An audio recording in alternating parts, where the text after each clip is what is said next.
Let me paint you a picture of my life at Vane's Technologies. Imagine a disaster movie, but instead of earthquakes or alien invasions, the catastrophe was me trying to navigate normal human activities like walking through doorways or operating standard office equipment. I possessed what my grandmother diplomatically called an active relationship with physics, though physics seemed to be the one doing all the talking, usually by throwing me into walls or sending objects flying in directions that defied several laws of science. My cubicle looked like a bunker designed by someone with severe anxiety about workplace injuries. Rubber corner guards protected every sharp edge of my desk. Installed after the Great Forehead Incident of March, a fully stocked first aid kit sat within arm's reach, restocked weekly, and I was currently on my 4th backup computer mouse this month. The previous 3 had met their doom through various Hannah-related mishaps involving coffee spills, accidental drops, and one memorable incident where I somehow got the cord wrapped around my ankle and launched it across the office like a high-tech slingshot. My colleagues had developed what I called the Hannah radius, an invisible protective zone they maintained during meetings, presentations, or any situation where I might be handling objects. This radius had expanded significantly after the infamous Christmas party incident where I'd somehow turned the company's expensive new coffee machine into what the fire department later described as an improvised fountain system. Today's mission should have been simple: survive the morning pitch meeting with the Reynolds account team without causing any major structural damage to the building or traumatizing potential clients. The presentation, 47 slides of what I genuinely believed to be marketing brilliance, sat innocently on my desk, each slide printed on premium paper and organized with color-coded tabs because I'd learned that preparation was my only weapon against the chaos that seemed to follow me like an overenthusiastic puppy. But Theodore Carmichael, our head of sales and part-time destroyer of dreams, had already made his position regarding my professional future crystal clear. Yesterday's performance review played on repeat in my mind like a particularly cruel song you can't get out of your head. He'd leaned back in his ridiculous leather chair, the one that probably cost more than my car, and delivered his verdict with the casual cruelty of someone ordering a sandwich. "Hannah," he'd said, adjusting his perfectly knotted tie while studying his manicured nails, "you're not aggressive enough for this business. Honestly, it's a miracle you reached this position with those skills." His laughter had echoed through the office like a hyena discovering a wounded gazelle, and I'd watched through his glass office walls as several of my colleagues suddenly found their computer screens fascinating. I'd nodded, as always, because that's what I did. I nodded and smiled and pretended that comments like that didn't feel like little paper cuts on my professional soul. But today felt different. Today, I could practically feel the universe loading up its cosmic slingshot with particularly hefty stones, and I was standing directly in the trajectory path wearing a target that said "Please aim here." The Reynolds account was worth more than my annual salary multiplied by a small integer, and landing it would either establish me as a legitimate player in the cutthroat world of corporate sales or provide Theodore with the perfect excuse to escort me to the unemployment line. Given my track record with high-pressure situations, I was calculating the odds at roughly 60-40 in favor of unemployment, with a 15% margin of error for unexpected catastrophic events. If mornings were supposed to be the calm before the storm, then Tuesday decided to skip straight to the hurricane. The elevator, which I'd ridden successfully approximately 400 times without incident, chose this particular morning to develop what I can only describe as performance anxiety. Somewhere between floors 4 and 5, it shuddered to a halt with the mechanical equivalent of a dramatic sigh, trapping me with Gerald Pemberton from accounting and his legendary inability to read social cues. This reminds me of yesterday when Whiskers, that's my cat, had the most interesting digestive episode, Gerald began, apparently taking the elevator's malfunction as a sign from the universe that someone needed to hear a detailed analysis of feline bowel movements. You see, it started around 3 a.m. when I heard this peculiar yowling sound. 27 minutes of elevator music punctuated by increasingly graphic descriptions of Whisker's gastrointestinal adventures later, the elevator finally lurched back to life. I burst into the conference room like a caffeinated tornado, my presentation material scattered across my arms like oversized playing cards in the hands of a very nervous dealer. "Sorry. Elevator. Cat problems," I gasped, which in hindsight was probably not the most professional explanation for my tardiness.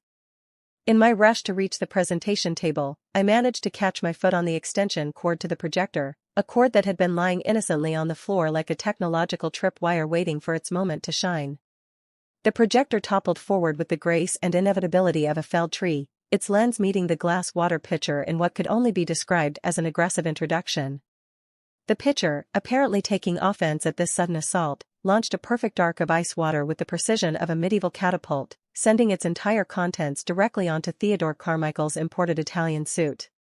"Whitman," he roared, jumping up from his chair as water dripped from his perfectly styled hair, transforming him from corporate predator to wet cat in approximately 2.3 seconds. "This is exactly what I'm talking about.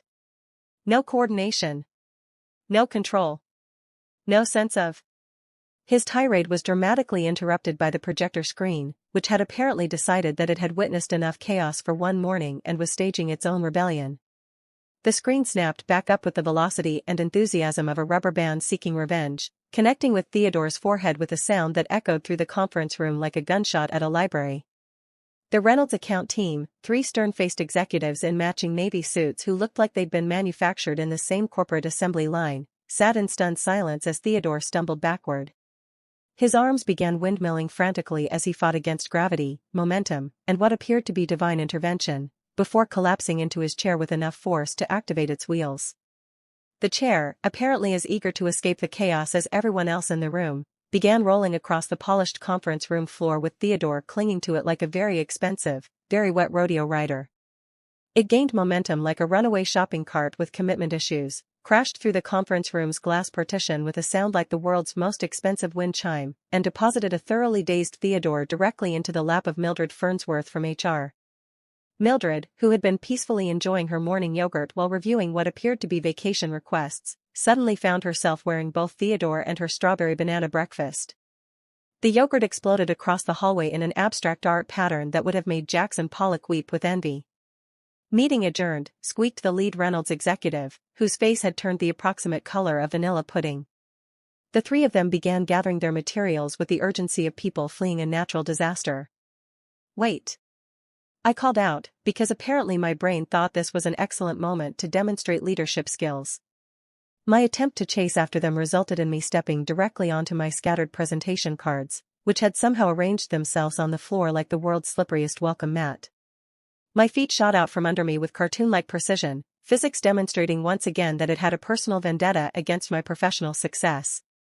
I found myself sliding across the polished conference room floor on my back like a human hockey puck, arms flailing as I gathered speed toward the refreshment cart that had been wheeled in for what was supposed to be a civilized business meeting. The collision, when it came, was spectacular. The cart and I met with the enthusiasm of long-lost relatives, sending an impressive fireworks display of pastries, sugar packets, and steaming beverages into the air. Danishes achieved flight, coffee cups performed aerial acrobatics, and approximately 47 sugar packets created what looked like a localized blizzard. When the chaos finally settled and the last eclair had completed its trajectory, I found myself lying on the conference room floor looking like I'd been attacked by a bakery. Cream cheese decorated my hair in festive patterns, Danish crumbs had somehow migrated inside my blazer, and I was fairly certain that one of my shoes was now somewhere in the vicinity of the water cooler. 30 feet away, Theodore sat in HR looking like he'd been struck by lightning while simultaneously being baptized in dairy products, still dropped across Mildred's lap like a very inappropriate throw pillow. The Reynolds executives had vanished, presumably to find a less catastrophic business partner, leaving behind only the faint scent of expensive cologne and the sound of their rapidly retreating footsteps echoing down the hallway. "I'll fix this," I announced to the devastated conference room, with the kind of determination that only comes from someone who has clearly learned nothing from the previous disaster. The words echoed off the glass walls like a challenge to the universe, which I'm pretty sure started laughing at that exact moment. I spent the next hour crafting what I believed to be the perfect recovery strategy, fueled by 3 cups of coffee and the kind of desperate optimism usually reserved for people buying lottery tickets during economic recessions. If Theodore thought I wasn't aggressive enough, I'd show him aggressive. I'd call the Reynolds team directly, bypass all traditional channels, and demonstrate the kind of take-charge attitude that closed deals and changed corporate history.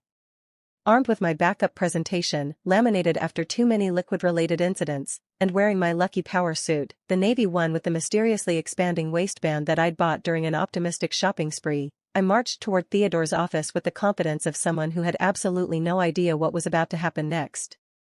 His office was a monument to corporate success and barely contained ego, floor-to-ceiling windows that offered a commanding view of the city, a desk the size of a small aircraft carrier, and enough awards and certificates to wallpaper a modest apartment. The walls were decorated with photos of Theodore shaking hands with various important-looking people, all of whom appeared to be trying not to look directly at the camera. I found him behind his massive desk, his hair still bearing the damp evidence of our earlier encounter, furiously typing what I was fairly certain was my termination paperwork. His fingers attacked the keyboard with the violence usually reserved for personal vendettas, and steam was practically rising from his collar. "Theodore," I began, stepping confidently into his office with all the swagger I could muster, "I have a solution that will turn this morning's unfortunate incident into a tremendous opportunity for." "The only solution," he snarled without bothering to look up from his screen, "is your immediate and permanent removal from this company, this building, and preferably this time zone." My foot, apparently deciding that this was an excellent moment to demonstrate its independence, connected with the Persian rug that Theodore had positioned strategically in front of his desk. The rug, which probably cost more than my monthly rent and was apparently as treacherous as it was expensive, sent me into a spectacular pirouette that would have impressed ballet instructors and horrified workplace safety inspectors in equal measure. I spun with the grace of a figure skater having a complete nervous breakdown, my laminated presentation pages flying from my hands like oversized confetti celebrating the world's most expensive mistake. The pages formed a perfect spiral in the air, each one catching the morning light streaming through Theodore's massive windows before descending with mathematical precision onto his aircraft carrier desk. The laminated pages landed with the accuracy of a precision bombing campaign, knocking over his coffee mug, because apparently the universe had decided that coffee-related incidents were going to be the theme of my professional downfall, scattering his carefully organized papers like leaves in a hurricane, and somehow, and I still don't understand the physics of this, managing to activate the office's sprinkler system. Water began cascading from the ceiling with the enthusiasm of a small thunderstorm that had been waiting all morning for its cue to enter the performance. Theodore leaped onto his leather chair like it was a life raft in the North Atlantic, while I continued my involuntary spinning performance directly into his trophy case. The trophy case, a floor-to-ceiling monument to Theodore's sales achievements, received my impact with all the structural integrity of a house of cards in a wind tunnel. Glass shelves collapsed in a domino effect that would have been beautiful if it weren't so expensive, sending decades of sales awards cascading across the rapidly flooding office floor like the world's most costly waterfall. "Security!" Theodore screamed from his chair island, his voice cracking with the kind of panic usually reserved for maritime disasters. Water continued pouring from the sprinklers like the office had personally insulted the weather gods, and his awards bobbed around his feet like golden life preservers. But the piece de resistance came when I, in my desperate attempt to escape through the office door while the building's water system continued its impression of Niagara Falls, grabbed what I thought was the door handle.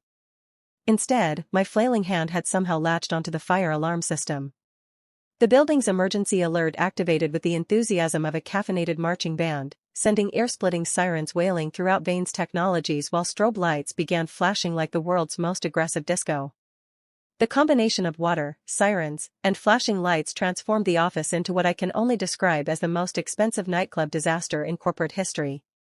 The evacuation of Vane's Technologies proceeded with the organized chaos of a disturbed ant farm whose queen had just announced her retirement. Employees streamed out of exits with the confused urgency of people who weren't entirely sure whether they were fleeing a fire, a flood, or some kind of corporate-sponsored rave that had gotten wildly out of hand. I stood in the parking lot like a refugee from a particularly wet war zone, dripping steadily onto the asphalt while creating what appeared to be my own personal rain cloud. Glass confetti from Theodore's trophy case sparkled in my hair like the world's most expensive dandruff, and my tie had somehow migrated during the chaos to wrap around my left ankle in a way that defied both gravity and common sense. Theodore emerged from the building looking like he'd survived a small war between office equipment and weather systems. His expensive suit clung to him like a second skin made of regret and Italian wool, while his usually perfect hair now defied several laws of physics and at least one local ordinance regarding public appearance. His eyes had the wild look of someone who'd just discovered that reality was far more creative than any nightmare he could have imagined. He spotted me immediately across the parking lot, probably because I was still dripping and sparkling like a very sad human disco ball, and began marching toward me with the purposeful stride of someone planning to commit what would likely be ruled justifiable homicide by any jury of his corporate peers. "Whitman," he bellowed across the parking lot, his voice carrying clearly over the sound of fire trucks arriving and confused employees discussing whether this counted as a half-day or if they were expected to return to their flooded workstations. "You're finished. Done. I'm going to." His declaration of my professional doom was dramatically interrupted by his phone ringing with the aggressive enthusiasm of a device that had important news and wouldn't take silence for an answer. Then it rang again. And again. And again, creating a symphony of digital urgency that seemed to be building to some kind of technological crescendo. What? He snapped into the device, his finger jabbing at the screen with enough violence to crack lesser phones. His eyes remained locked on me like a predator who'd finally cornered his prey and was savoring the moment before the kill. What followed was a conversation that I could only witness through Theodore's facial expressions, which progressed through a journey of human emotion that would have impressed method acting coaches. He went from righteous anger to confusion to complete bewilderment to what appeared to be existential terror, with several stops along the way that I didn't recognize but definitely wanted to avoid experiencing personally. Yes, this is Theodore Carmichael. Yes, I'm the head of sales for the Northeast Division. What do you mean they're asking for Hannah Whitman specifically? No, that's impossible, she just destroyed half the building.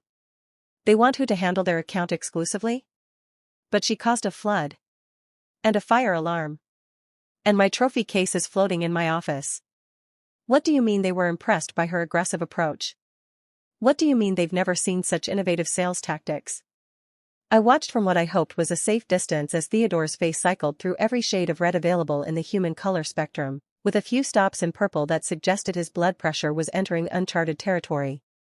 Other employees had begun gathering in small clusters around the parking lot, whispering and pointing with the enthusiasm of people witnessing their tyrannical boss being reduced to a sputtering mess by a simple phone conversation. But sir, yes sir. I understand sir, immediate transfer with promotion, yes sir. The Chicago branch needs someone with her, yes sir, her unique skill set, yes sir. The phone call ended with Theodore staring at his device as if it had just confessed to having an affair with his wife. He looked up at me, opened his mouth to speak, closed it again, opened it once more, then simply made a sound that resembled a balloon slowly deflating while being strangled by a confused goose.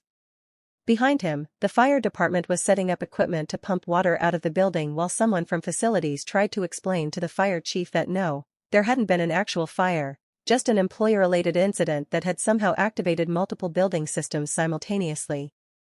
6 months later, I sat in my new corner office at Vane's Technology's Chicago branch, reviewing quarterly reports that showed numbers so impressive they'd made the corporate executives in New York do what I was told was the equivalent of a happy dance in boardroom terms.